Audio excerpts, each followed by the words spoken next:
en tout cas, nous, en Mulhouse, on aime bien cette collaboration qu'on a dans un réseau d'églises. Hein, et voilà, ça nous réjouit, on aime bien ça. Alors, Brigitte et moi, on est là-bas en Alsace depuis une vingtaine d'années. Et maintenant à la retraite, enfin une retraite, voilà.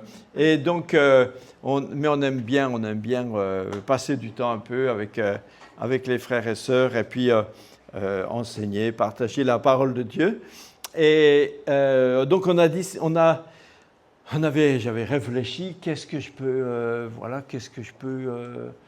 amener dans cette église. Et il m'est revenu qu'il y a une série que j'aime bien faire, c'est à propos du prophète Élie. Vous connaissez Élie? Oui, vous l'avez bien connu. Oui, vous avez de l'âge, hein? Bon. Et donc, j'aime bien faire une petite série sur le prophète Élie. Et ce que je vous proposerai à travers cette série, c'est de faire vraiment de l'étude biblique, de la lecture biblique. Et je lis, et puis au fur et à mesure, je commente. Hein, et ça nous aide à comprendre, à réfléchir, à méditer sur le texte. Et puis après, évidemment, à se l'approprier pour le mettre en pratique. Alors avant de démarrer, je vous signale, sur une petite table au fond, on a mis quelques-uns de mes livres. Alors peut-être il y en a que vous connaissez, je ne vais pas tout c'est fastidieux de tout présenter, mais le tout dernier, peut-être vous ne connaissez pas le tout dernier, qui s'appelle « Voir Jésus dans l'Ancien Testament ». C'est parce que on s'aperçoit que dans le Nouveau Testament, il est souvent question de choses de l'Ancien et c'est des réalités qui étaient annoncées dans l'Ancien Testament et qui se réalisent dans le Nouveau. En théologie, c'est ce qu'on appelle la typologie. Et Jésus lui-même en a souvent parlé en ces termes-là. Donc, c'est pour expliquer un petit peu pourquoi Jésus est dans l'échelle de Jacob, pourquoi, voilà, des textes comme ça, pourquoi Jésus s'est comparé au signe de Jonas dans le ventre du poisson. Voilà, toutes ces choses qui étaient dans l'Ancien Testament, des annonces, des images, des figures. C'est un peu comme si Jésus avait donné de lui des descriptions de lui sous des déguisements à l'avance dans l'Ancien Testament. Voilà, donc si vous lisez ça, et ça vous aide à comprendre la parole de Dieu et puis surtout à mieux aimer Jésus. Parce que quand on aime quelqu'un, on aime le connaître, et les évangiles nous présentent Jésus à travers, d'une façon biographique, les épîtres le présentent à travers une façon doctrinale, et l'Ancien Testament le présente sous des aspects plus imagés, plus comme sous des figures, et ça nous permet de le connaître aussi, mais sous une autre façon. Donc c'est pour le connaître, parce qu'on l'aime, qu'on le lit, qu'on lit l'Ancien Testament. Voilà, ok, ça y est, j'ai fini. Fin de la parenthèse. Alors donc, nous sommes avec Élie, ça va? Ok. Donc Élie, ma série sur Élie, et si je mettais un sous-titre, ce serait Élie, le prophète de la météo. Ah bon? De la météo, tiens. Ah bon?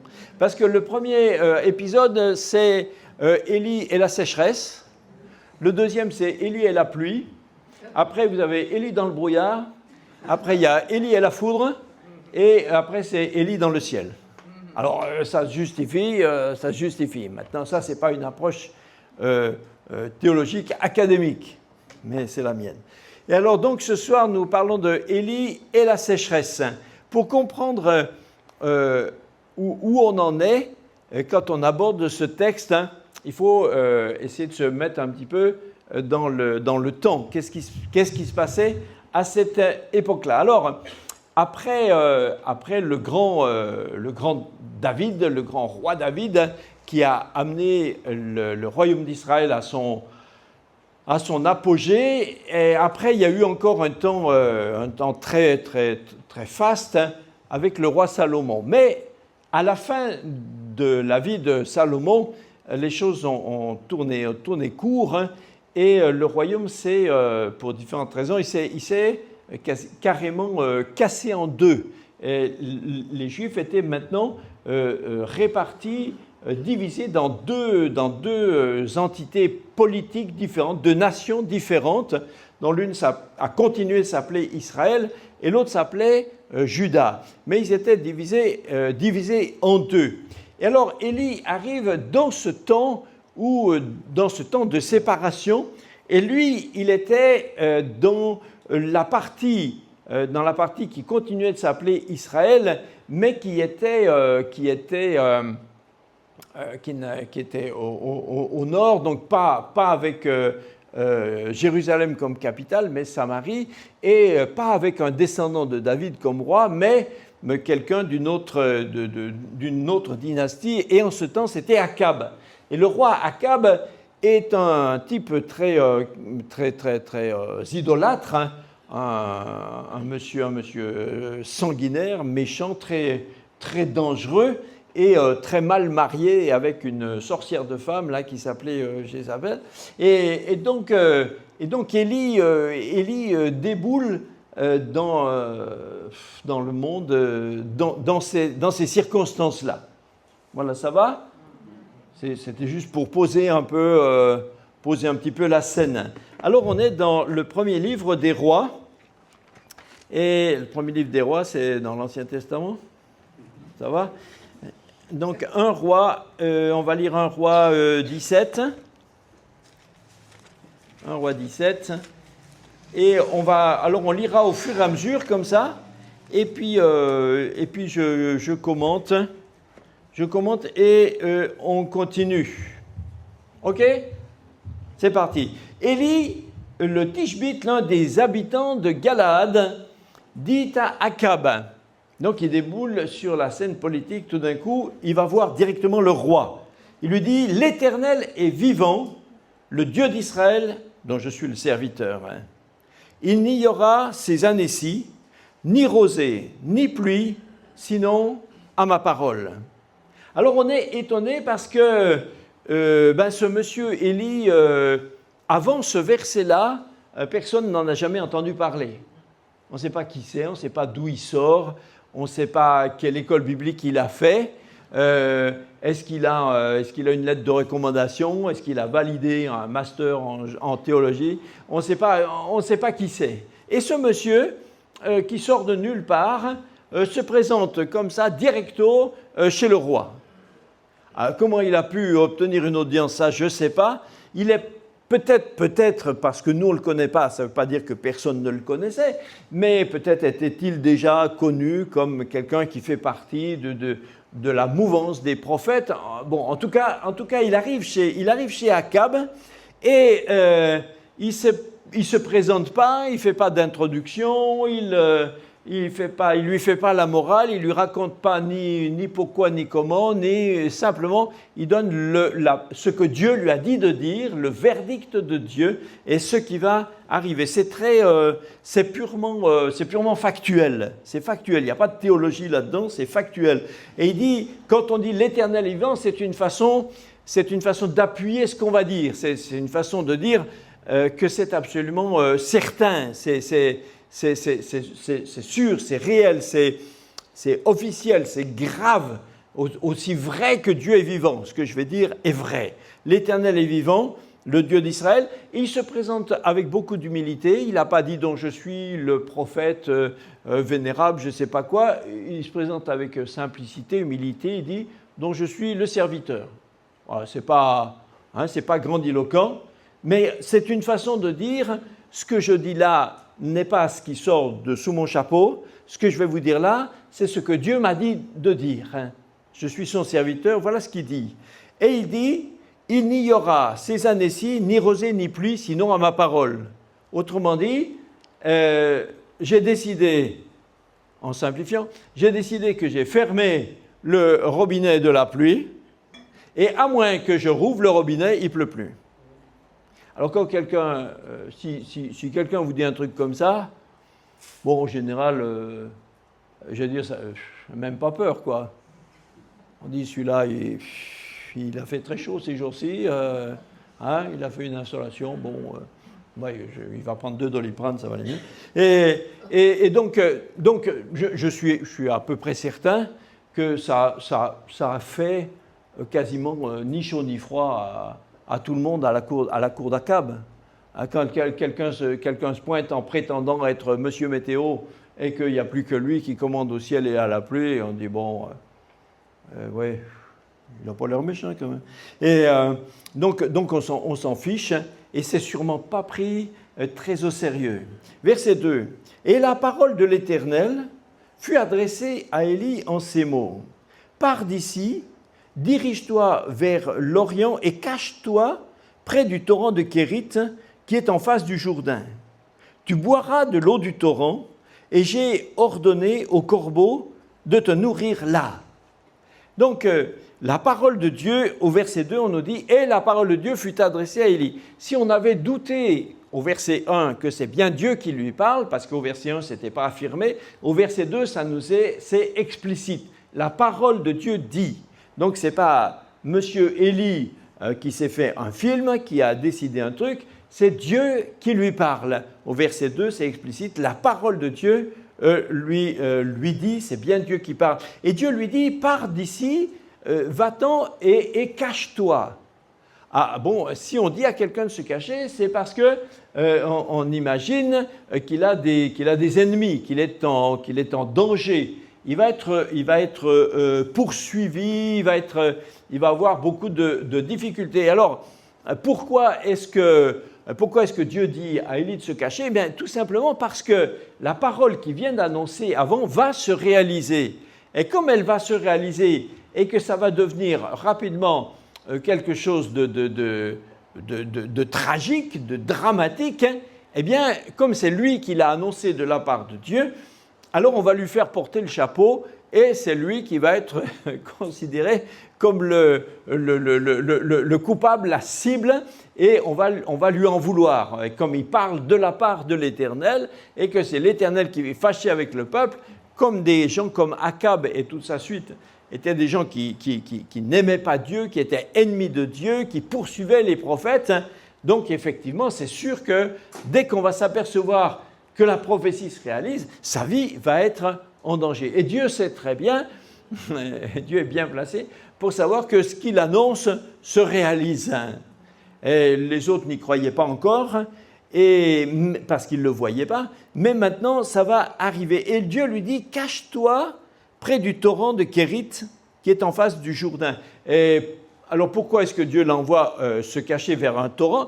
Parce que puisqu'il ne pleuvra plus, eh bien, comme il n'y aura plus de pluie pendant tout ce temps, eh bien, le niveau d'eau partout, au fur et à mesure, tous les petits ruisseaux vont rapidement se tarir. Et il n'y a qu'un torrent un peu plus conséquent en volume qui va tenir plus longtemps. Donc Dieu sait très bien ce qui va se passer. Vous savez, c'est comme Dieu, c'est comme s'il avait vu le film à l'avance, lui, il connaît. Donc il dit, va là-bas, tu auras de l'eau encore un bon moment, cache-toi là-bas. Donc Élie, à partir de là, est un homme en fuite. C'est comme, je sais pas, comme en Corse quand quelqu'un prend le maquis, quoi. Il est obligé de se. Donc c'est pas une vie. C'est pas une vie très. C'est pas rigolo, comme situation, C'est pas rigolo. Des fois, ça me fait un peu sourire de voir des chrétiens qui aimeraient des fois des grands ministères, qui voudraient être des prophètes, qui voudraient être comme Élie. Je ne sais pas si tu as bien réfléchi aux conditions. Parce qu'il faut dormir par terre pendant plusieurs années, coucher par terre, caché dans une vague cabane au fond d'un endroit désertique. Déjà, ça fait moins envie. Il faut bien voir quand même. Faut bien voir. Et il lui dit donc tu boiras là, tu auras de l'eau. Et pour ce qui est de manger, eh bien, j'ai ordonné aux corbeaux de te nourrir. Ah. Alors là, on passe dans un niveau de surnaturel un peu différent. Parce que déjà, quand nous, quand on doit s'attendre à ce que Dieu pourvoie nos besoins, on imagine toujours que c'est par des moyens quand même plus ou moins naturels, quoi. On se dit, j'ai rien à manger, quelqu'un va peut-être m'amener quelque chose à manger. Mais imaginez qu'il faut attendre que la livraison se fasse par les corbeaux, ça demande déjà plus de foi, hein? C'est déjà pas facile, hein? Moi, j'ai encore... Vous avez vu, vous, des corbeaux livreurs? Pas trop, hein? Pas trop. Mais ce qu'il y a d'extraordinaire avec un monsieur comme Élie, c'est que Élie peut entendre des choses comme ça et ça lui fait pas un doute. Ça lui fait même pas un doute. Élie s'est pas dit, attends, c'est quand même pas possible. Est-ce que c'est une compagnie qui s'appelle Le Corbeau? Ou non, il s'est pas dit. Non, il dit bon, écoute, pas de problème, Dieu va m'envoyer des corbeaux. Mais honnêtement, c'est quand même difficile à croire, hein? Difficile à croire. Mais si Dieu parle par son prophète et que ce que Dieu a à dire par son prophète est difficile à croire pour ceux qui l'écoutent, il faut que lui-même, il ait fait lui-même la démonstration qu'il est prêt lui-même à croire des choses difficiles.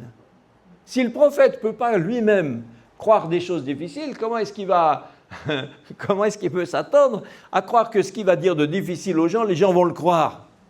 Lui-même, il ne fait pas d'effort. Ah là, il est obligé de faire un effort, hein. Il partit, verset 5, il partit et fit selon la parole de l'Éternel. Il alla s'établir près du torrent de Kérit qui est en face du Jourdain. Voilà, ça c'est beau. Ça c'est beau. Voilà quelqu'un qui donne aux gens des indications sur ce que Dieu dit, mais les indications qui lui sont données à lui, alors effectivement, lui-même, il les met en pratique. N'espérons pas avoir une influence quelconque sur les gens avec qui on est en relation, si nous-mêmes, les choses que Dieu nous dit de faire, si nous-mêmes on ne les met pas en pratique scrupuleusement. Mais Élie n'a pas fait autre chose, il est allé s'établir au torrent de Kérit. Peut-être que dans un premier temps, il aurait pu dire, pour l'instant, il n'y a pas trop de danger, je peux rester encore quelques temps chez moi. Non, Dieu lui dit, maintenant tu vas au torrent de Kérit. Il va maintenant au torrent de Kérit et en face du Jourdain. Verset 6, les corbeaux, alors ça c'est quand même dur, hein, les corbeaux lui apportaient du pain et de la viande le matin, et il y avait une deuxième livraison le soir, et du pain et de la viande le soir, et il buvait l'eau du torrent. Mais moi j'ai souvent réfléchi à cette histoire, je dis mais les corbeaux, ils allaient chercher ce pain et cette viande où? Non, mais parce que l'apporter, c'est une chose. Mais s'ils l'apportent, c'est qu'ils vont la chercher quelque part. Non?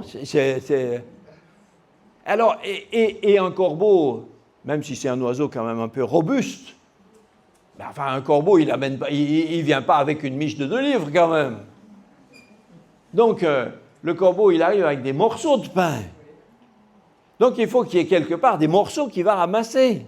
Et ce n'est pas une fois, c'est tous les matins, tous les soirs, et ça dure des années. Donc je ne sais pas, il y a quelqu'un qui prépare du pain pour les corbeaux. Enfin, non, comment vous voyez ça, vous? Ah, vous ne vous êtes pas posé ces questions, hein? Ah, mais moi, je réfléchis. Mais le pain, c'est une chose. Mais la viande, hein? La viande. D'où vient cette viande? Vous avez vu comme nous, des fois, on est des fois attentifs avec la viande. Moi, je suis obligé qu'elle fait la viande. Avant, elle regarde toujours la date de péremption, hein, sur le blister. Et des fois, elle me dit, ouais, mais celle-là, c'est juste. Et je dis, mais c'est bon. Mais en général, les hommes et les femmes ne lisent pas les dates de péremption de la même façon. Hein. Mais moi, si c'est un corbeau qui m'a amené de la viande, il n'y a quand même pas de date de péremption, quoi. Il dit, ce corbeau, il est passé par où? Et il arrive d'où? Et puis alors, c'est ça le truc, hein. C'est que, bon, livré par les corbeaux, c'est une chose, mais la viande n'arrive pas sous blister, hein. Elle arrive dans le bec du corbeau, hein. Est-ce qu'il sait seulement laver les dents, ce corbeau?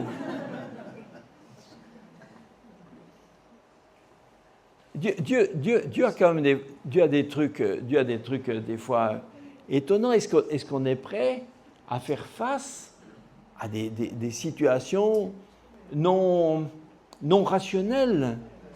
Même aujourd'hui, on ferait bien encore un procès à Élie. Ah ben oui, parce qu'il a transgressé les lois sur l'hygiène, le truc alimentaire, les machins. Mais Élie était capable, et puis tous les jours, matin et soir, je ne sais pas si vous, ça fait quand même un peu, c'est un peu répétitif, hein. Moi, j'ai tous les jours toujours la même chose, le même pain, la même viande. C'est pas terrible, hein, c'est pas terrible, l'hygiène. Mais Élie est capable de se faire à tout. Mais, verset 7, au bout d'un certain temps, le torrent fut à sec. Et car il n'était point tombé de pluie dans le pays. Donc, au bout d'un certain temps, ici, on ne nous dit pas combien de temps, mais ça veut dire qu'il faut quand même, ça se chiffre en, je ne sais pas, ça se chiffre forcément en quelques semaines, en quelques mois. Un torrent, c'est quand même beaucoup d'eau, ça ne tarit pas comme ça d'un seul coup. Donc, il s'est passé beaucoup de temps. Et finalement, donc la parole de Dieu, ici, implicitement, le texte est en train de nous dire que la prophétie d'Élie est en train, effectivement, concrètement, elle se réalise. Il a dit, c'est moi qui ferme l'eau, j'ai fermé l'eau, il n'y a plus d'eau. Eh bien, il n'y a plus d'eau. Et on peut imaginer que lui, c'est sa réaction dans cette circonstance, mais ça veut dire que dans tout le pays, tout le monde parle, tout le monde discute. Et à la cour aussi, on se demande, mais vous rappelez depuis quand il ne pleut plus? Tu te souviens? Tu sais, c'est le jour où ce type est passé là, qui était un peu, le gars il avait l'air un peu, il n'était pas trop bien. Tu sais, le gars qui était habillé avec un manteau, une espèce de truc en poil là, une grosse ceinture en cuir, il n'avait pas l'air. Mais n'empêche que depuis le jour où il a dit qu'il ne pleut plus, depuis il ne pleut plus. Hein. Mais oui, c'est Élie, c'est le prophète. Ah bon? Il est où? Personne ne l'a plus revu. Attends, si je le chope, il a dit à Cap, si je le chope, sinon... Alors la parole de l'Éternel fut adressée à Élie. En ces mots, lève-toi, va à Sarepta, qui appartient à Sidon, et demeure là. Voici, j'y ai ordonné à une femme veuve de te nourrir. Alors, pour Élie, voilà, les circonstances changent. Il était sûrement pas très très bien là où il était. Il devait se planquer. Il était dans un endroit, pour rester caché, il faut se faire voir de personne. Évidemment, il faut habiter dans un truc sommaire. Il est je l'imagine dans une espèce de cabane, quelque chose comme ça, un peu reclus, un peu tout seul, un peu isolé, et en train de manger tous les jours, matin et soir, de la viande, et apportée par un corbeau. Voilà que sa situation change. Mais honnêtement, d'après ce qui est annoncé ici, ça ne va pas s'arranger. Hein. Là, il n'y a pas de progrès qui se profile à l'horizon. Parce que Dieu dit, j'ai ordonné à une femme veuve de te nourrir. Mais dans l'Antiquité, une femme veuve, ça veut dire une pauvre. Ça veut dire quelqu'un qui est dans une situation, dans une mauvaise situation. Et pour Élie, c'est la honte, parce qu'il doit quitter Israël. Il lui dit, va à Sidon. À Sidon, c'est en dehors d'Israël. Sidon, aujourd'hui, c'est au Liban. C'est au nord, c'est en dessus. Donc, il est obligé, pour un juif comme lui, être obligé de quitter le territoire d'Israël pour aller à l'étranger et pour vivre au crochet d'une femme étrangère, veuve, qui n'a pas un sou. Et là, il a dû dire, écoute, le standing n'a pas gagné, hein? Ça, je ne vais pas gagner au change, hein? Bon. Mais Élie est quelqu'un qui aime vivre avec le Seigneur. Il aime vivre dans sa proximité. Il ne discute pas, parce que si Dieu est là, il est bien. Verset 10, il se leva et il alla à Sarepta. Comme il arrivait à l'entrée de la ville, voici, il y avait là une femme veuve qui ramassait du bois. Il comprend que c'est elle. Il l'appelle et lui dit, va me chercher, s'il te plaît, un peu d'eau dans un vase afin que je boive. Donc, ça c'est une demande tout à fait, j'allais dire, naturelle, légitime. C'est la vie de tous les jours. On voit Jésus s'arrêter au bord d'un puits, demander à une dame aussi de puiser pour lui un peu d'eau et de lui donner à boire. Il a soif, il fait chaud. Bon, tout ça c'est normal. Élie a compris qu'il a rencontré cette femme. Et on voit rien qu'à la voir, on voit que c'est une femme pauvre, veuve. Hein? Une femme, elle est voilà. Et verset 11. Et elle a été lui chercher de l'eau. Et il appelle de nouveau et lui dit, apporte-moi, je te prie, un morceau de pain dans ta main. Il a aussi faim. Alors dans l'Antiquité, et c'est comme en Afrique aujourd'hui, l'hospitalité, c'est une valeur vraiment, vraiment sacrée. On ne peut pas refuser l'hospitalité, on ne peut pas refuser d'aider quelqu'un, même si on a peu, on va quand même partager. Et donc la demande d'Élie n'est pas déraisonnable. Hein.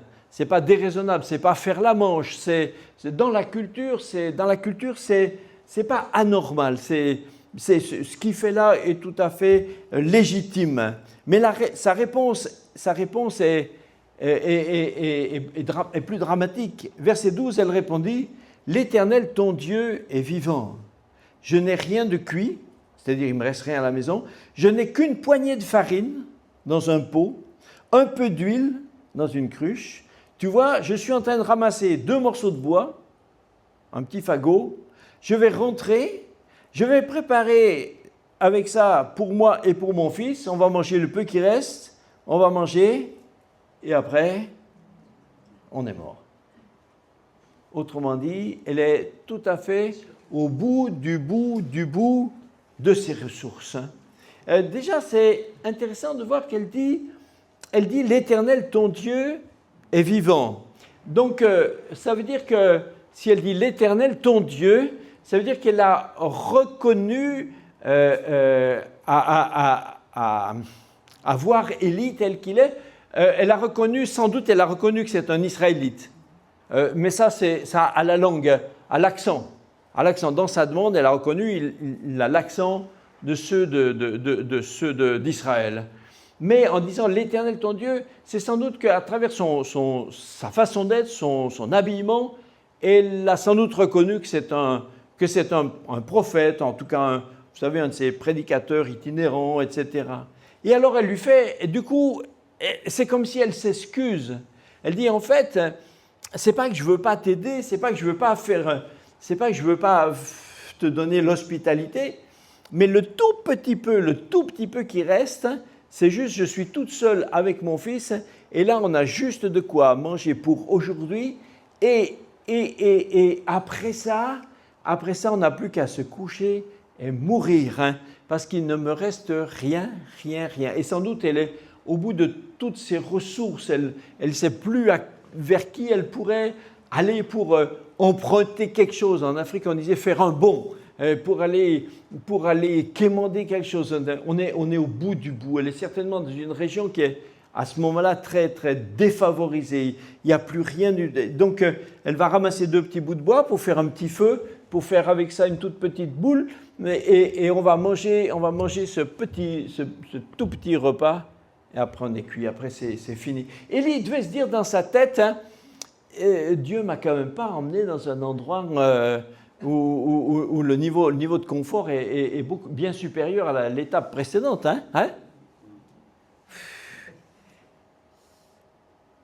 Élie lui dit, n'aie pas peur. N'aie pas peur. Combien de fois Dieu est obligé de nous dire, n'aie pas peur? Combien de fois Dieu est obligé, quand il veut nous dire quelque chose, combien de fois Dieu est obligé de commencer par nous dire « n'aie pas peur ». C'est incroyable, hein? Incroyable comme on peut, à la fois, combien de fois on vient de dire qu'on connaît Dieu, on vient de dire qu'on compte sur lui, on vient de dire « l'Éternel est vivant », et Dieu est obligé de dire « mais n'aie pas peur ». N'aie pas peur. Dieu ne vient pas pour être méchant avec toi. Et lui dit, ne crains pas, n'aie pas peur. Rentre chez toi et fais comme tu as dit. C'est-à-dire, prépare ce petit repas. Mais il y ajoute, mais dis seulement, prépare-moi d'abord pour moi avec ça, un petit gâteau, et tu me l'apporteras. Et puis, ensuite, tu en feras pour toi et ton fils. Et quand on entend ça, écoutez, je ne sais pas vous, mais la première fois qu'on lit ce texte, on dit, le type, il est gonflé, quoi. Non, vous avez pas pensé ça? Ah ben si, hein. Ben, la dame, elle vient de dire, il nous reste qu'un tout petit peu, un repas pour mon fils, et il lui dit, oui, mais je passe en premier. Il dit, mais t'as pas pitié des veuves et des orphelins, toi, hein? Mais c'est quoi ça? Moi d'abord. Oh, mais c'est pas possible, ça. Mais il va s'expliquer. Et dans sa demande n'est pas du tout égoïste. Parce qu'il dit, prépare-moi d'abord ça, et il ajoute, et ensuite tu en feras pour toi et ton fils. Or, il sait qu'il n'y a pas 36 parts dans ce qui leur reste. Donc dans sa demande, il y a en même temps, il y a une promesse. Fais-le d'abord pour moi, et après, il y en a pour vous. Mais il faut que sa foi de cette femme, sa foi soit aussi elle-même mise en défi. Dieu la pousse à la foi. Ce n'est pas pour la défier, comme pour lui mettre une note. Non, c'est pour l'aider à faire grandir sa foi. Faire grandir sa foi. Et il lui dit, et après, tu pourras en faire pour toi et pour ton fils. Et il s'explique, verset 14. Il s'explique, car, quand il y a un car, comme on dit Mamadou, conjonction de subordination, car ainsi parle l'Éternel. Voilà l'explication. Voilà pourquoi je te demande ça. Pourquoi je te demande de le faire d'abord pour moi. Car ce que Dieu dit, car Dieu a dit, la farine qui est dans le pot ne manquera pas. L'huile qui est dans la cruche ne diminuera pas, jusqu'au jour où l'Éternel fera tomber de la pluie sur la face du sol. Autrement dit, Élie lui dit, je ne te demande pas un sacrifice d'égoïste, je te demande un acte de foi. Un acte de foi. Fais ça, prépare pour la parole de Dieu, pour honorer la parole de Dieu. Prépare-moi ce petit repas. Et tu verras qu'ensuite, après ça, tu n'en manqueras plus, ni pour toi, ni pour ton fils, jusqu'à ce que les récoltes reviennent. Car ainsi dit la parole de Dieu. Vous savez que des fois on est défié, hein? Des fois on est défié. Quand ça nous est arrivé des fois avec Brigitte, on a eu des fois des temps, même au niveau matériel, où on était vraiment, comme on dit, on serrait la ceinture. Hein? On serrait la ceinture. Mais ça arrive à tout le monde. Et merci Seigneur que ça nous arrive. Sinon, comment on pourrait savoir si on a la foi ou pas? Si quelqu'un a toujours de quoi pourvoir tous ses besoins, quand il dit « donne-nous notre pain quotidien », ça ne veut rien dire. Si on a déjà du pain d'avance pour 6 mois, quand on dit « donne-nous du pain quotidien », mais j'ai déjà 6 mois de pain quotidien d'avance. Mais il suffit qu'un jour on n'en ait plus, alors tout d'un coup la prière, prend une autre, tout d'un coup elle prend un autre relief. Pour savoir si on a la foi pour le pain quotidien, il faut se lever un matin et puis n'en avoir pas. Et c'est pour ça que Dieu le permet des fois. C'est pour nous rendre service. Vous me suivez toujours? Quand on n'a plus rien, la première chose, c'est qu'on devrait d'abord remercier Dieu. Merci Seigneur de m'amener à faire un vrai test de foi. Et moi, alors des fois avec Brigitte, on a dit, puisqu'on n'a pas ce qu'il nous faut pour le besoin qu'on a, alors on va donner une partie du peu qu'on a. Ça nous manque. Et on fait une semence. Et on a donné. Et comme ça, on dit, Seigneur, c'est toi qui fais. Car ainsi dit la parole de Dieu. Jésus a dit, car ainsi Dieu dit. Demande à Dieu ton pain quotidien. Si Jésus nous dit de demander à Dieu notre pain quotidien, ça veut dire que dans la demande elle-même, comment je peux dire ça? La demande elle-même contient une promesse. Elle contient la promesse que Dieu veut l'exaucer. Jésus ne nous dirait pas de faire à Dieu des demandes sans que ça contienne la promesse que Dieu veut les exaucer. Sinon, il serait en train de nous dire, faites des demandes à Dieu, puis après, écoutez, vous verrez. Ouais. Vous verrez si Dieu veut, des fois oui, des fois non. Enfin, vous verrez. C'est pas ça que Jésus a dit. Il nous dit de faire des demandes. Et Jésus a même ajouté qu'en ce qui concerne les besoins matériels, Jésus a ajouté que ce sont les païens qui se font du souci à ce sujet. Chaque fois qu'on se fait du souci pour nos besoins matériels, on ressemble aux païens. Vous avez pensé à ça des fois? Mais des fois, ça m'a fait honte. Hein? Des fois, ça m'a fait honte. Je dis, mais mon souci, mais j'ai un souci païen. J'ai un souci païen. Et je ne veux pas me faire des soucis païens. Donc, ça ne veut pas dire qu'on ne doit pas les amener à Dieu. Et Jésus lui-même nous dit, demandez à Dieu. Donc, c'est bien de l'apporter. Mais apporter son besoin à Dieu ou ruminer un souci, ça fait une différence, hein? Ce n'est pas la même chose. Donc, on ne devrait pas se faire des soucis païens.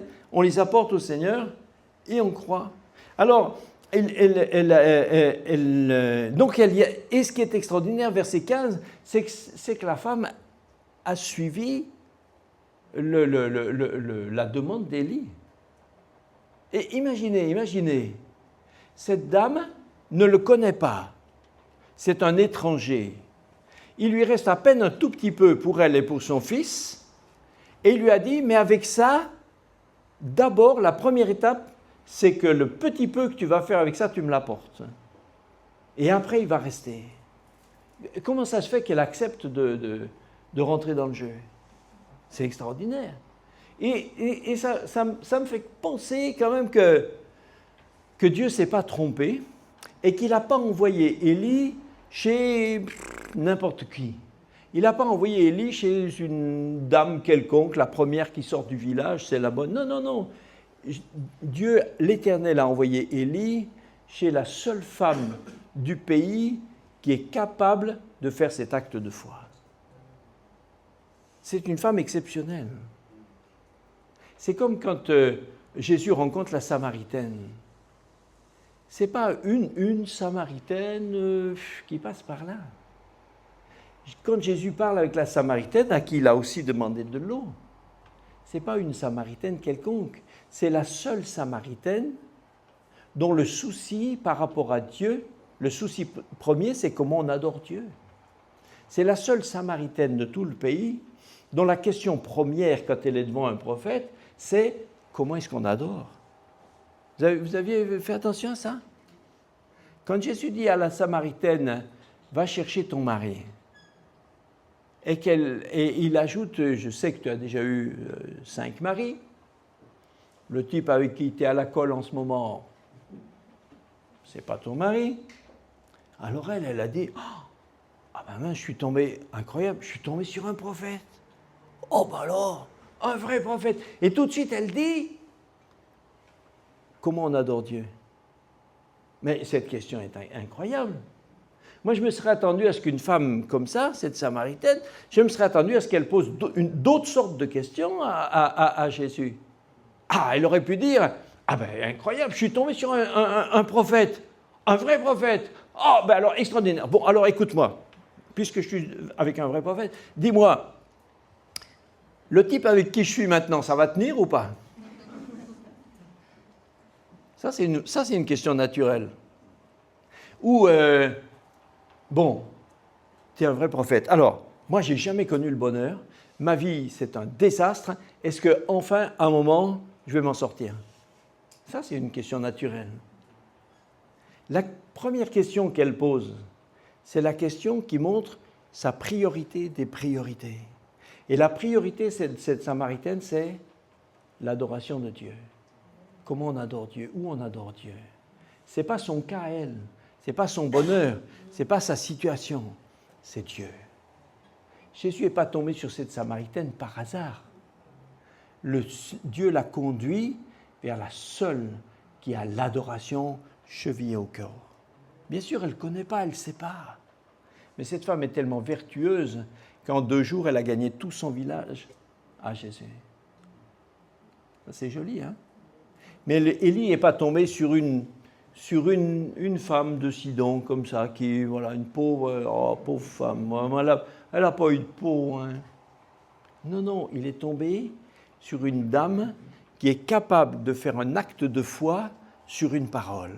Elle alla, verset 15, elle alla et elle fit selon la parole d'Élie. C'est joli, hein? Et le résultat, c'est ce que Élie avait dit. Et pendant longtemps, elle eut de quoi manger, elle et sa famille, aussi bien qu'Élie. Donc finalement, Élie n'est quand même pas si mal tombé que ça. Il était, je ne sais pas comment était l'auberge, comment était le couchage, je ne sais pas. Mais en tout cas, ils ont mangé pendant tout ce temps-là. La farine qui était dans le pot ne manquait pas, l'huile qui était dans la cruche ne diminua pas, selon la parole que l'Éternel avait prononcée par Élie. Il y a plusieurs sortes de miracles de multiplication, et ils ne se passent pas toujours de la même façon. Ce miracle-là, ce n'est pas comme le miracle de l'huile qui coulait. Ce miracle, c'est l'huile qui ne s'épuise pas. Chaque fois, la dame prenait dans son petit pot, il y a juste assez pour la portion du jour.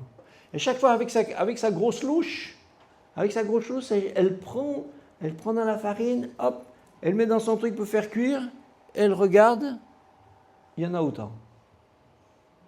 C'est drôle quand même, hein? Elle prend sa petite bouteille d'huile, elle fait couler juste ce qu'il faut pour leur portion du jour, elle repose la bouteille, il y en a toujours autant. Et le lendemain, elle reprend sa petite bouteille, il y en a juste comme ça au fond, hein? Elle reprend sa petite bouteille, le lendemain, elle refait sa portion du jour, juste ce qu'il faut, elle repose, il y en a toujours autant. C'est beau ça comme ça. C'est pas comme le miracle de l'huile qui ne s'arrêtait pas de couler et qu'on a rempli des bassines, jusqu'à ce que la maison est remplie d'huile. Non, non, là, c'est juste que la portion ne s'épuise pas. Dieu est inépuisable. La bonté de Dieu, dit les lamentations de Jérémie, les bontés de Dieu ne s'épuisent pas. Les provisions de Dieu n'arrivent pas à leur bout. On n'est pas obligé d'en voir, de voir loin devant. Nous, souvent, ce qu'on aime, c'est quand on voit loin devant. Mais dans certaines portions de notre voyage sur la Terre, on est des fois sur des portions sinueuses. Et quand vous êtes sur un chemin sinueux, par définition, vous ne voyez que le bout de route jusqu'au prochain virage. Mais ça doit vous suffire. On saura ce qu'il y a après ce virage seulement après le virage. Et on verra que le petit bout qui va jusqu'au prochain virage. Donc on ne voit jamais loin. Ce n'est pas comme quand vous roulez en Normandie et puis que vous avez des fois 50 km de ligne droite. Là, vous voyez tout au bout comme ça. De temps en temps, il y a des dodans, faites gaffe, parce que de temps en temps, on voit un képi aussi derrière. Mais, non, c'est pour la vitesse. Mais là, c'est est-ce qu'on est capable de vivre juste avec la portion d'aujourd'hui? Juste avec ce qu'il nous faut. C'est comme le pain quotidien. On aimerait bien avoir toujours des provisions pour longtemps, ça nous sécurise, mais c'est une fausse sécurité. Jésus ne nous a jamais invités à nous appuyer sur des provisions. Il nous invite à nous appuyer sur la sécurité de la portion d'aujourd'hui. Et il ajoute, il a dit, car demain pourvoira lui-même. La provision de demain nous est inutile, c'est la provision d'aujourd'hui dont nous avons besoin. On ne peut pas faire, par exemple, des provisions de présence de Dieu. On ne peut pas en faire des provisions à l'avance. Vous ne pouvez pas dire, bon, je vais passer une journée entière avec Dieu pour faire bien provision de sa présence, puis après, comme ça, pendant une semaine, j'y pense plus. Ça, c'est pas possible. Tu as juste passé une journée avec Dieu, mais les journées suivantes, tu es sans Dieu. Il faut ta provision chaque jour. Chaque jour, il faut se lever. Les Hébreux ne pouvaient pas faire de provision avec la manne. Ils ne pouvaient pas sortir de leur tente et puis dire ramasser la manne tous les jours, ça saoule. Je vais en faire un gros paquet, puis comme ça, j'ai pour la semaine. Non, si tu en laissais le lendemain, c'était pourri. Il y avait des asticots dedans. Ah, berk. Tu ne peux pas, il faut ramasser tous les jours. Tous les jours. La présence de Dieu, c'est tous les jours. Et la foi, c'est tous les jours. Et la parole de Dieu, on en a besoin tous les jours. Et la vie de l'esprit, on en a besoin tous les jours. C'est la foi, c'est la provision de foi qui ne s'épuise pas. C'est notre petite bouteille d'huile qui se vide pas. On va utiliser aujourd'hui ce dont on a besoin pour aujourd'hui. Demain, on aura ce qu'il nous faudra pour demain. Mais si on ne vit pas dans ce rapport de foi avec Dieu, alors beaucoup de chrétiens, je pense, sont dans une relation avec Dieu qui est en clignotant. Ça marche plus, ça marche plus. On est en zigzag, en pointillé, en suspension. Alors à chaque fois, c'est comme s'il fallait revenir au départ. À chaque fois, c'est comme s'il fallait tout réinstaller. Il faut tout recharger de nouveau. Il ne faut pas éteindre, il ne faut pas vous mettre en veille. Il faut rester en continu avec le Seigneur. Et cette petite bouteille d'huile ne se videra pas.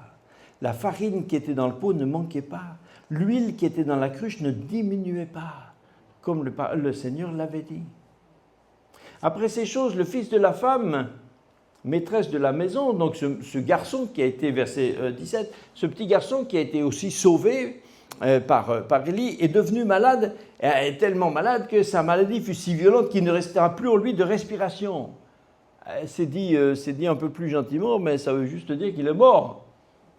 Il est mort. Et cette femme dit alors à Élie, verset 18, c'est curieux, réfléchissez bien à cette question. Ce qu'elle a dit est très curieux. Qu'y a-t-il entre moi et toi, homme de Dieu? Es-tu venu chez moi pour rappeler le souvenir de mon iniquité et pour faire mourir mon fils?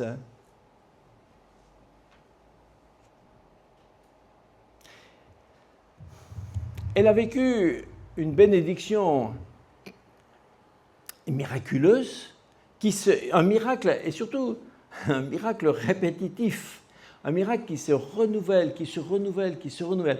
Donc, forcément, c'est vraiment la preuve, l'attestation de l'approbation de Dieu, de la douceur de Dieu, de sa bonté. Elle s'est renouvelée tout le temps. Et voilà que son fils meurt. Et elle, sa première réaction, c'est de faire allusion à ses propres fautes, à sa culpabilité. Elle ressort en vrac tout d'un coup tout son passé, sa culpabilité. Et elle dit à Élie, en fait, tout ça, c'est juste pour ensuite me remettre devant ma culpabilité, devant mon péché, devant ma condamnation. C'est quelqu'un qui n'a pas réglé son problème de culpabilité. Je suis des fois étonné que des chrétiens qui connaissent Jésus, qui aiment Jésus, qui marchent avec Jésus, qui servent Jésus et qui sont capables de vivre quelquefois dans le domaine du surnaturel, comme cette femme, sont en même temps des gens culpabilisés. Vous avez des chrétiens qui toute leur, j'allais dire, pendant des années, qui trimballent, si j'ose dire, avec eux de la culpabilité. Ils seraient capables de parler de Jésus qui pardonne toutes les fautes d'un point de vue théorique. Ils sont capables de faire un cours, ils sont capables d'en parler aux autres, ils sont capables de l'expliquer doctrinalement, et au fond d'eux-mêmes, ils gardent de la culpabilité. Parce que la culpabilité ne se traite pas par la théologie. La culpabilité ne se traite pas de manière rationnelle, raisonnable. La culpabilité, elle se règle par une démonstration du Saint-Esprit dans notre cœur qui nous applique le sang de Jésus au fond de nous-mêmes. C'est seulement une révélation du Saint-Esprit qui nous permet de savoir que Dieu a pardonné nos péchés. Quelqu'un peut le savoir pour l'avoir lu dans la première épître de Jean. Si nous confessons à Dieu nos péchés, il est capable de nous les pardonner et de nous purifier de toute iniquité. Alors on peut connaître le verset et le réciter et en même temps se sentir coupable. Beaucoup de chrétiens ne mesurent pas à quel point la justification en Jésus est puissante. Quand je demande quelquefois, mais parmi nous, qui sont ceux qui sont justes? Tiens, on peut le faire. Qui sont ceux qui sont justes? Eh bien, voilà, là, je vous ai un peu mis sur la voie, hein. Mais si j'avais commencé... j'ai mal fait mon coup. Mais si j'avais commencé par ça, tout de suite, avant de prendre la parole, quels sont ceux parmi nous qui sont justes? Mais si ça se trouve, personne ne levait la main. Ah oui, nous sommes tous coupables. Mais non, nous ne sommes pas des coupables, nous sommes justifiés en Jésus-Christ. Ah, vous allez me dire, oui, mais c'est parce que Jésus nous a justifiés. Mais c'est le résultat dont on parle. Je n'ai jamais dit qu'on doit être juste par nous-mêmes. Je dis que nous sommes justes parce que Dieu nous rend justes. Mais si Dieu a dit qu'il nous rend justes, qui c'est qui a raison? C'est lui qui dit qu'on est juste ou c'est ma conscience qui me fait des reproches? Entre les deux, qui est le plus fiable? Non? C'est quand même Dieu qui est plus fiable que même ce que je ressens. Si Dieu me dit que je suis juste, même si je ne me sentais pas juste, je crois que je suis juste. Parce que Dieu est plus capable de savoir ce que je suis que moi. Donc je crois que je suis juste. Donc je ne vais pas me laisser culpabiliser, je ne vais pas me laisser agresser. Et cette femme avait un problème à régler avec ça. Et c'est tellement profond en elle qu'elle est incapable d'être lucide. L'Éternel a été obligé de recourir à quelque chose d'absolument terrible pour que enfin ça sorte à la lumière et pour que enfin elle puisse qu'elle devienne lucide et qu'on puisse traiter ce problème. Avec la mort de son fils, alors tout d'un coup, elle se dit « Ah ben c'est que Dieu est fâché avec moi ». Mais quel rapport il y a avec la mort de son fils? Mais elle, voyez, elle fait un rapport tout de suite. Puisqu'il m'arrive un problème, c'est que Dieu est fâché avec moi. Mais combien de chrétiens sont comme ça? Chaque fois qu'ils ont un problème, chaque fois qu'il leur arrive quelque chose, un accident, une maladie, un truc, un problème ici ou là, oh, mais c'est sûrement que Dieu a quelque chose contre moi, c'est sûrement que dans ma vie, à qui tu appartiens? Qui t'a changé? Jésus nous a changés. Frères et sœurs, bien sûr, quand on a fait une faute, bien sûr, il faut nous repentir. Bien sûr, si on a dérapé, bien sûr, si on a fait des bêtises, il faut les amener au Seigneur. Bien sûr, il faut lui demander. Mais une fois qu'on lui a demandé pardon, on est justifié, on est déculpabilisé. Beaucoup de chrétiens demandent pardon pour la même faute, ils vont demander pardon à Dieu 10 fois. Oui, mais je ne suis quand même pas sûr. Mais si tu n'es pas sûr, dès la 2e fois, tu peux demander pardon 1000 fois. Pourquoi Dieu pardonnerait plus à la 3e ou qu'à la 17e ou à la 127e? Mais Jésus nous dit que son sang a enlevé nos péchés. Cette femme n'en avait pas la démonstration en elle-même. Il lui arrive un coup dur, donc, c'est ma faute, c'est que c'est mon péché.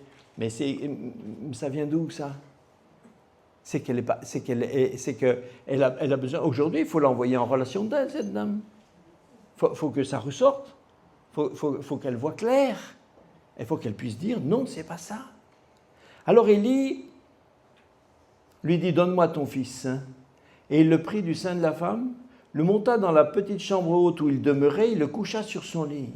Puis il invoqua l'Éternel. Il dit Éternel, mon Dieu, est-ce que tu affligerais au point de faire mourir son fils, même cette veuve chez qui j'ai été reçu dans l'hospitalité? Et il s'étendit 3 fois sur l'enfant, invoqua l'Éternel et il dit Éternel, mon Dieu, je t'en prie, que l'âme de cet enfant revienne au-dedans de lui. Et l'Éternel écouta la voix d'Élie. L'âme de l'enfant revint au-dedans de lui, elle fut rendue à la vie. Waouh! Ça c'est quand même chaud, hein? Est-ce que vous avez pris conscience que dans toute la Bible, dans toute la Bible, c'est le tout premier cas de résurrection. Avant la résurrection de ce petit garçon, personne n'est jamais ressuscité. Jamais, jamais, jamais. Et c'est ça qui me fait dire, enfin, c'est une des choses qui me fait encore plus dire que M. Élie était un grand bonhomme. Parce que prier pour quelque chose qu'on sait être possible, même quand c'est très grand, c'est déjà difficile. Mais Élie n'a jamais vu personne ressusciter. Élie n'a jamais entendu que ce soit seulement possible.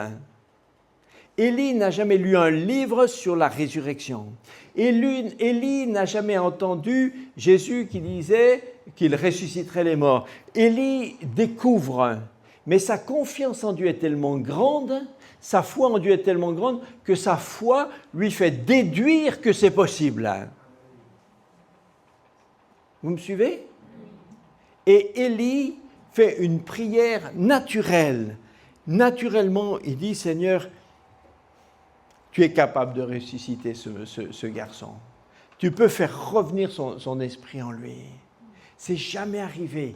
Il n'a aucun témoignage. Il n'a jamais vu personne le faire. Personne ne lui en a jamais parlé.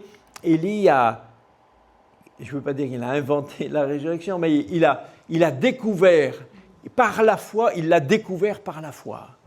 Il a découvert par la foi. Élie a été capable de prier pour ça. Et l'enfant était rendu à la vie.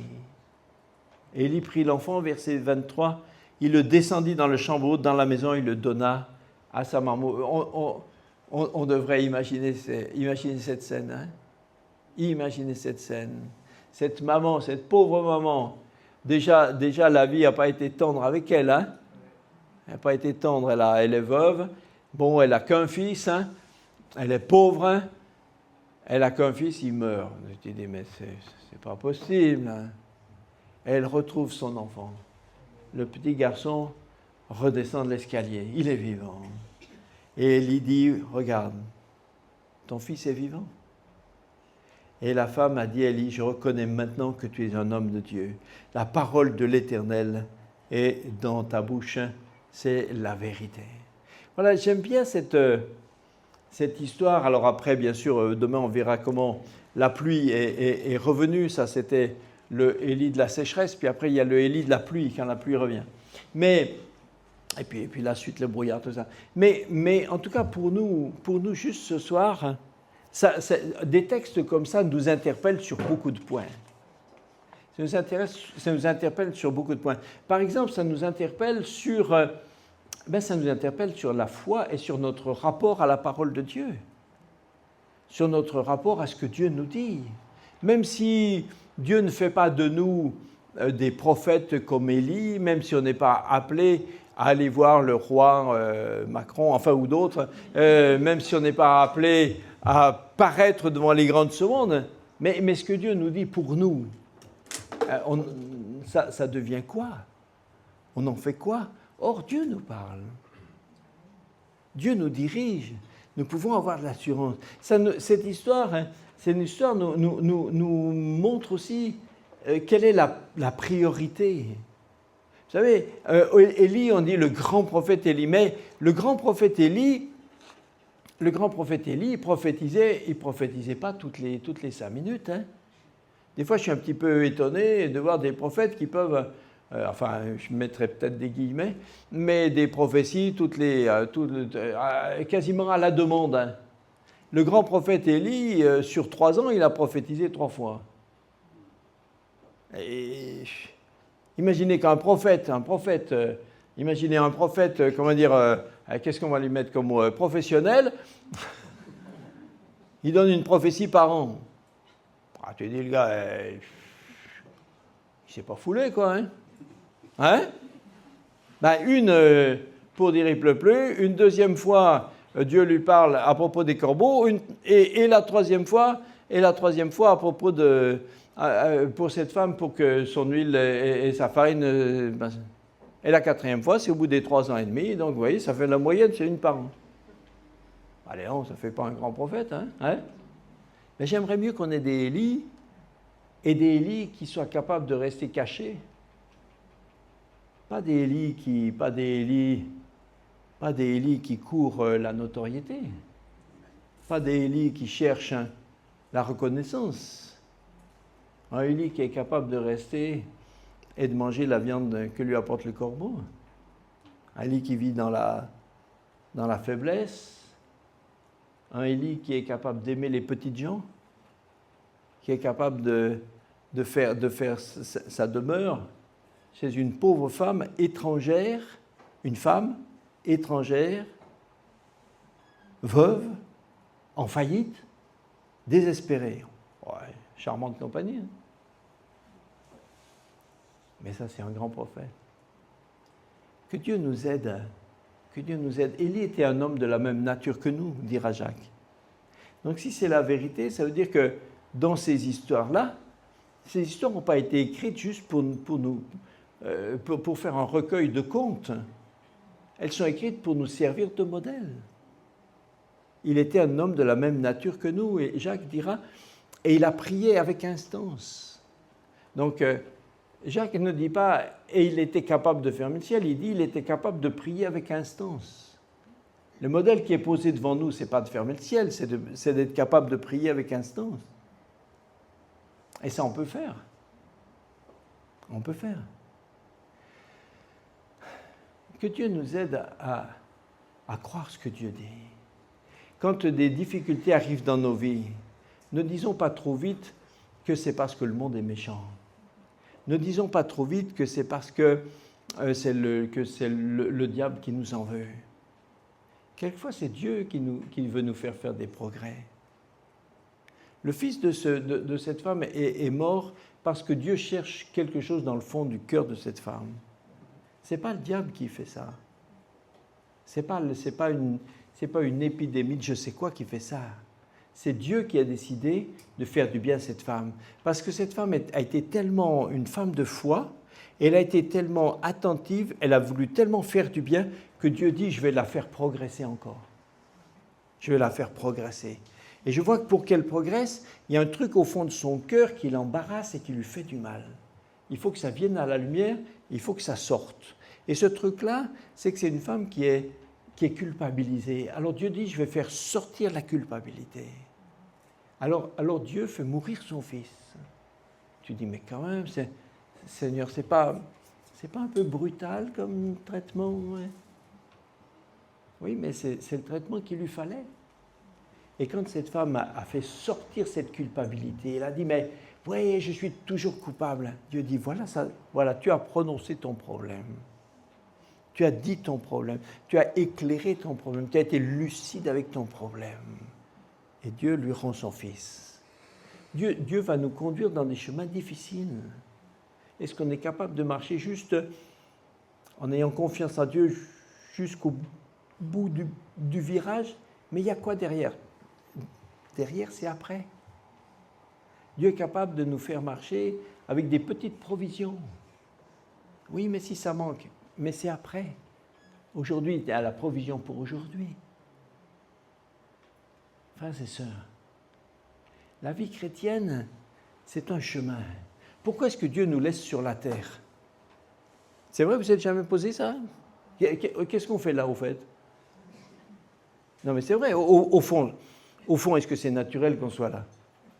On est des enfants de Dieu, notre papa est au ciel, il nous a déjà dit qu'il nous a préparé la place, le chemin est fait, il dit qu'il aimerait qu'on soit avec lui, nous on aimerait être avec lui, et on reste là. Non, c'est naturel. Je trouve donc si Dieu nous laisse là, c'est parce que ça a une utilité. Et l'utilité, c'est que pendant qu'on est là, on apprend des choses. On n'est pas juste là pour subir. On n'est pas sur terre dans la salle d'attente. On est en train d'être formé. Dieu nous forme comme il formait Élie. Élie a appris des choses avec les corbeaux. Il a appris des choses avec cette femme. Il a appris des choses avec la mort de ce garçon. Pour lui, ça l'a défié. Ça l'a fait parvenir, ça l'a fait parvenir à un niveau plus haut. Il a ressuscité le fils de cette femme. Il est devenu le grand prophète Élie. Il est devenu quelqu'un d'autre parce qu'il a été défié en lui-même.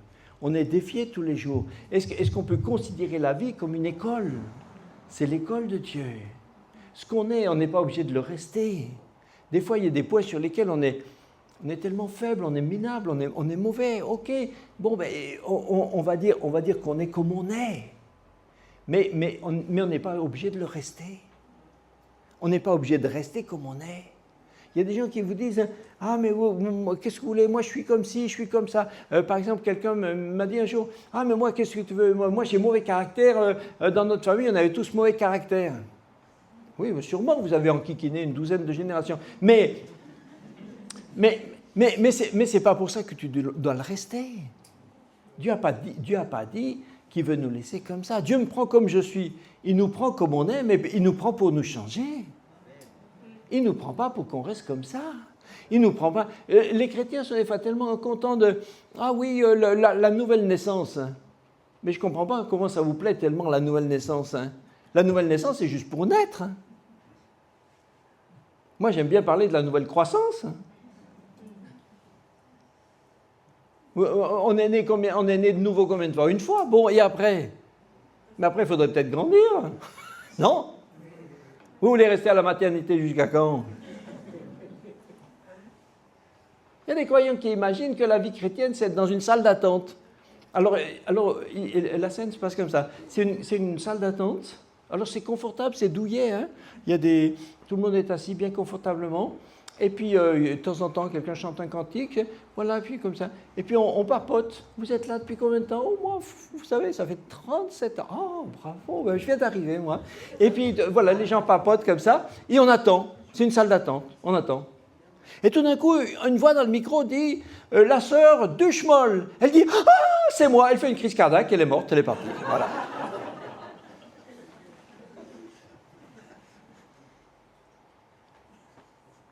C'est pas ça la vie chrétienne. La vie chrétienne, c'est d'aller au torrent de Kérit. La vie chrétienne, c'est d'aller à Sarepta. La vie chrétienne, c'est d'aller chez Akam, quand il faut aller chez Akam. La vie chrétienne, c'est de prier pour le petit garçon qui est mort. La vie chrétienne, c'est de manger la viande avec les corbeaux. La vie chrétienne, c'est de faire des progrès. La vie chrétienne, c'est d'être défié. C'est pour ça qu'on lit la Bible.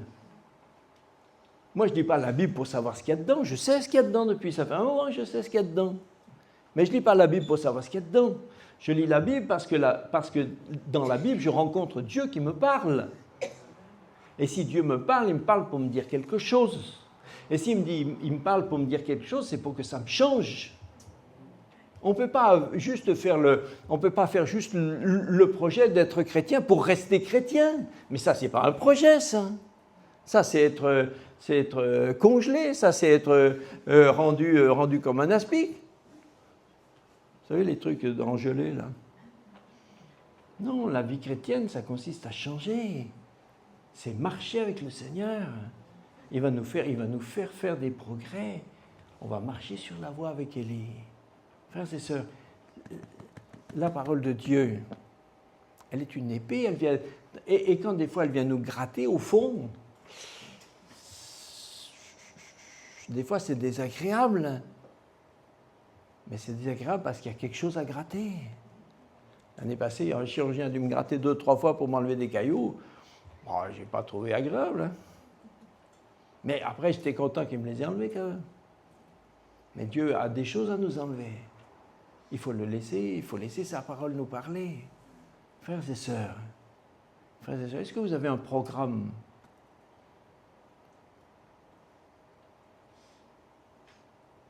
Il faut avoir un programme. Il faut avoir un programme de changement.